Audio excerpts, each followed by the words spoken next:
Nathan Quigley. I come to you from a farm in southern Idaho. At least that's where I was raised, on a potato farm. I like to claim that, being from Idaho, famous Idaho potatoes. Woohoo! Growing up on the farm, we repaired everything ourselves. So I learned from an early age to have an interest in mechanics, and I've been working on engines my whole life. My first engine that I ever tore apart and put back together was an experiment to learn how they worked. And my dad had a little lawnmower engine just laying around the shop.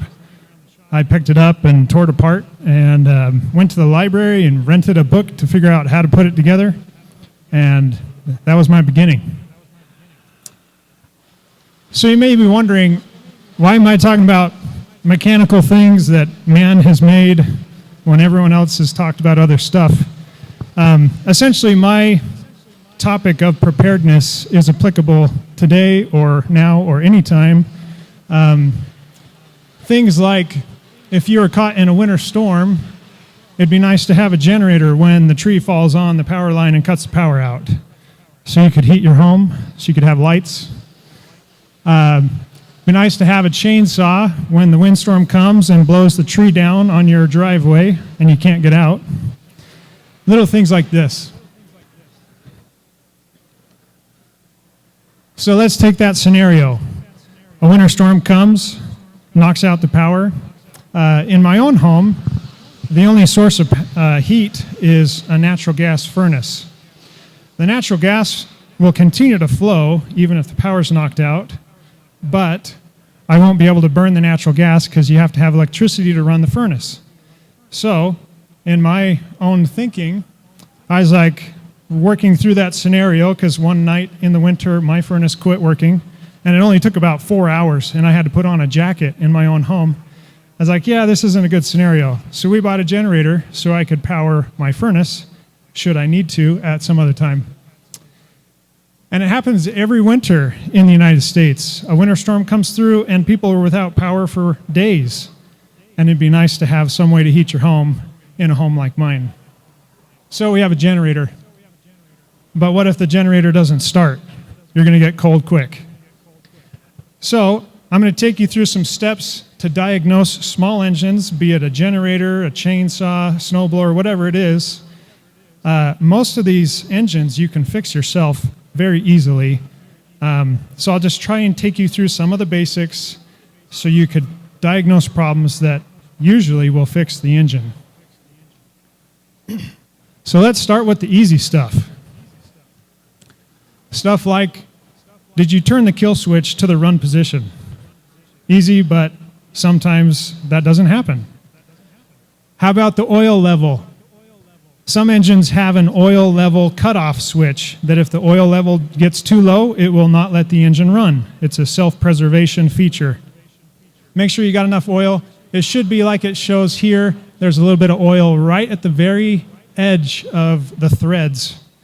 You want it that full to where it almost overflows. Do you have gas? That's another one. Please make sure your gas tank has gas. I like my buddy Homer Simpson there. Woohoo! Free gas. If you have gas, did you turn on the gas valve to let the gas go down into the carburetor?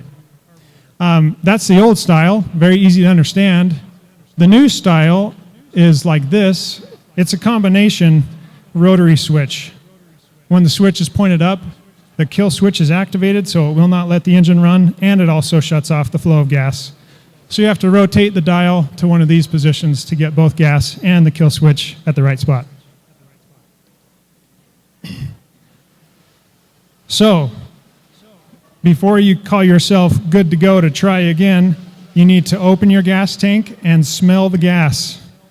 If it smells old, rancid, putrid, it's likely that your carburetor has been gummed up and you'll have to fix your carburetor, which I'll touch on again soon.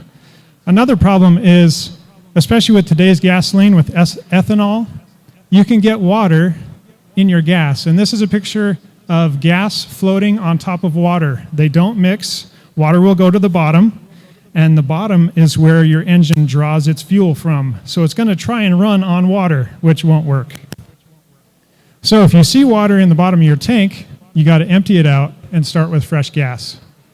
This is a picture of a guy holding a canning jar full of gas. Down here in the bottom is a little blob of water. That's what it would look like in the bottom of your tank. Shine a flashlight down there, move the tank around, and see if you got blobs of water moving around down there. If you do, drain it out, start fresh. Okay, after you checked all of those easy things, make sure you run the proper starting procedure. Kill switch in the right spot. If you have a primer bulb, prime the engine. That just puts extra fuel in the engine. Put the choke to full choke if you have that choke lever. And then you got to pull it really hard. If you just gently pull it, it's not going to start. So let's say you got all that stuff lined up and ready to go. Give it the old heave-ho as hard as you can. And do it several times. Did it start? If it did, you've won. Declare victory. If it didn't start, well, you got to keep on digging. So I'll teach you what to do, what to look for if none of these were successful. So in order to talk about what else you need to look at in this instance, we need to increase our understanding of how an engine works and what to look for. Essentially, we're going to be checking three things, the three things needed for any gasoline engine to run. One is that you have fuel and that it's mixing properly. Two is that you have compression inside your engine. And three, that you have spark on your spark plug.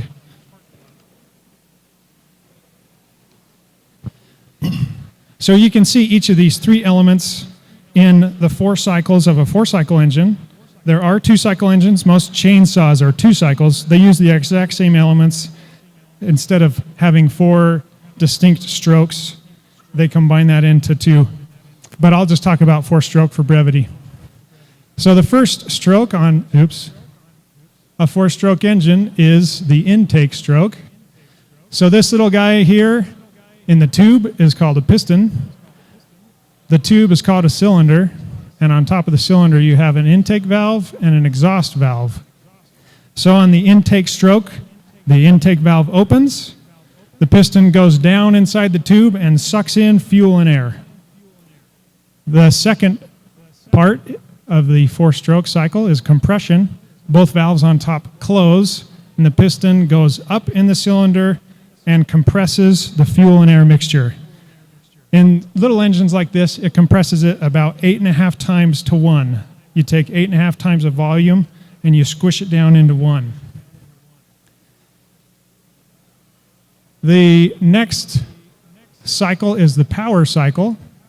So when the piston comes up to the top, the spark plug needs to fire. That's where the spark comes in. The spark initiates an explosion of fuel and air and forces that piston down.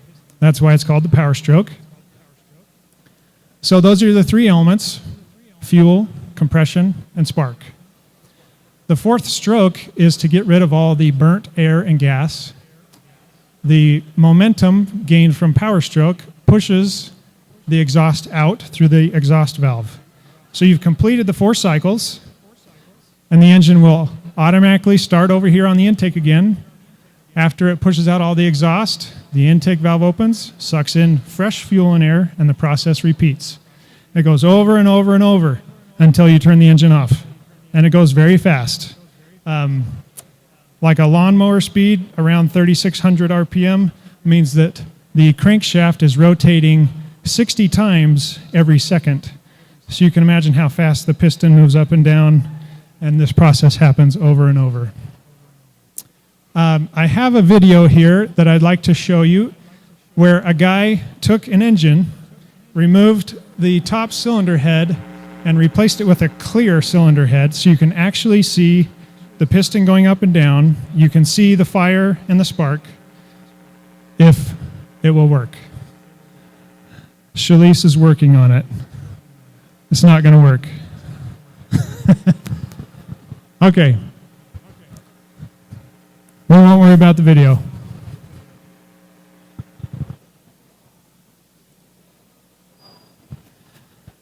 Anyway, come see me afterwards. I'll show you the video.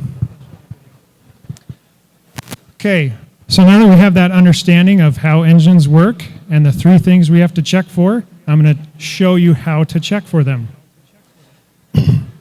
So the first thing that's very easy to check for, you don't have to do any work other than just pull on the start rope. When you try to start a small engine, remember how you pull as hard as you can and as fast as you can. You grab it and you yank it as hard and fast as you can. If you're going to test for compression, you're going to go about half that speed and about half that force. You'll grab the start rope and you'll move it about this fast. And as you move it, you'll feel that it slows down in certain spots. It'll kind of go ka-chunk, it's hard, ka-chunk, it's hard. That is the compression that you're fighting, those hard spots. If you feel those hard spots, your engine has compression. There's a special tool, the one shown there in the picture, a compression tester. It's actually just a pressure gauge. It will measure how much compression you have. But if you have enough compression that it's hard to pull it in those spots, your engine should have enough compression to run. Usually compression doesn't degrade unless there's some kind of internal catastrophic failure. It's usually not the problem with an engine that won't start. The next thing we'll talk about is spark. This is another easy test, but it will require a tool. These are the parts that make up the ignition system that produces a spark. We have a flywheel with a magnet in it. We have, it's called a magneto. It generates electricity between the magnet and a coil of windings. This is the electrical schematic. Anyway, just so you understand what the parts are and what it does. Here's how you do the test. You remove the spark plug, you hook it back up, and then you touch the spark plug onto the engine, someplace that is exposed metal. You make sure the kill switch is in the run position, and then you pull the start rope. And as you pull the start rope, you can look at the spark plug and see if there's a spark that jumps across the gap on the spark plug. If you see a spark, you know you have that complete. So you've got compression and you've got spark. The last and final thing that you can check for is fuel. This is engine timing. If it's not timed right, it won't run right, but at least it might try to run. Fuel is the #1 problem with small engines because they get used intermittently. Let's say you have a chainsaw. Usually you only use the chainsaw for a short season every year, and then it sits and it does nothing until you're ready to use it again. Generator, same thing. Snowblower, same thing. They're used intermittently, and while you're not using it, the fuel inside the carburetor evaporates and it leaves behind deposits. And those deposits gum up all the little tiny passages inside the carburetor that it needs to run right, and then you can't start it. So just a simple explanation of a carburetor. It's a tube with a little bump in the middle called a venturi, which produces low pressure as the air gets drawn through it. The low pressure sucks up the fuel. When the fuel hits the air passing by, it atomizes the fuel. Then you have a fuel-air mixture that goes inside the engine. Simple concept. This is a little more detailed cutaway view of a carburetor. The fix is you have to remove the carburetor off the engine. It's usually 2 bolts. And then you take the carburetor apart by dropping this bowl, which is 1 bolt right there. And you get some carburetor cleaner from your local auto parts store. It costs $3. And you spray every tiny little passage inside this carburetor to clean out all the old fuel deposits. So these little passages right here, this stuff up here, these tiny little holes, that's what you need to start the engine. And they're the first ones to gum up because they're so small. So the carburetor cleaner blasts that stuff out of there, dissolves it. You clean it up, put it back together, put it back on the engine, choke it, start it, and it'll work, provided you still have compression and spark. So the three things we need for an engine to run: fuel, spark, compression. We've talked about how to check each one of those. We've talked about why those things are necessary. Every time I've gone through this testing procedure, I've found something wrong if an engine won't run. And you can fix it usually pretty easily, and then you'll have a working engine again. And you can get this done in a matter of hours rather than in our scenario of it's snowing and cold outside and you don't have power for days. You could have power in a few hours. So if you have any questions, please come see me afterwards. And my booth is over there with an engine torn apart on the counter. Thanks.